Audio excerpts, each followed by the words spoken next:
Little People, Big World star Zach Roloff previously wanted to live on the farm with his kids all his life and carry on the legacy, but his dad didn't let it happen.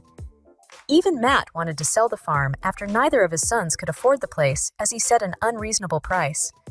Thus, Matt and Zach's bond took a toxic turn on the show, and soon, it caused a lot of cracks in their bond.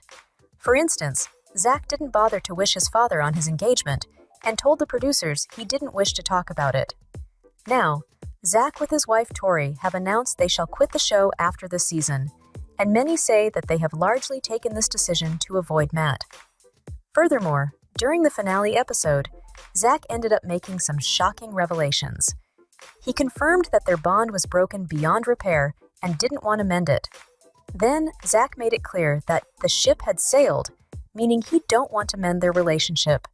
He still said perhaps time will even it out and they were doing their own thing. He also said there was not much of a relationship anymore. But Zach still tried to end things on a neutral note by saying as more time passes, things will be different and healed. Indeed, since the past few seasons, fans had already seen this adamant side of Zach and Tori. The couple have stayed put in their decision to not be in touch with Matt or the farm, while Matt had been hopeful they will forgive and forget one day. Moreover, Zach was clear about a lot of things during his last appearance. He said that his kids will have a different childhood compared to his own when it comes to the farm. But Zach insisted that he and Tori weren't intentional about not taking them to meet their grandfather. Further, he said Jackson, Lila and Josiah don't show much interest and don't ask.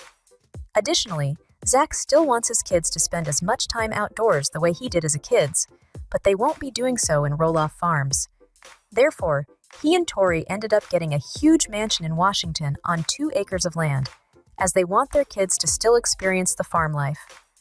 On the other hand, as far as Matt is concerned, he is not bitter. He wishes to spend more time with his grandkids and says he loves his kids all the same.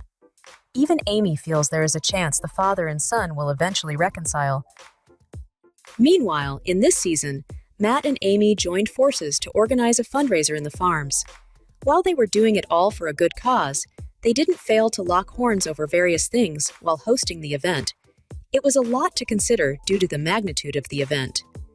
Amid all this, Matt found out through Amy that Zach and Tori won't be attending the fundraiser. That's because the couple had other plans, while Amy was okay with that, but Matt didn't take it well. Then he accused Zach and Tori intentionally coming up with a plan that would coincide with the fundraising so that they would have an excuse not to come. Even Matt also mentioned that it was very disrespectful for them to do such a thing to Amy, but she said she was fine with Zach and Tori not coming as their kids wouldn't also accompany them. Therefore, it was unfair to be upset at just the two of them. After all, fans were also in shock, as they had never seen Matt defend Amy so much. But some had a theory that Matt was just looking for ways to bash Zach and Tori at this point. He did so in disguise of fighting for Amy, and fans didn't take to it well. They started slamming Matt for spoiling his bond with Zach by setting an unreasonable price for the farm and never selling it to his son.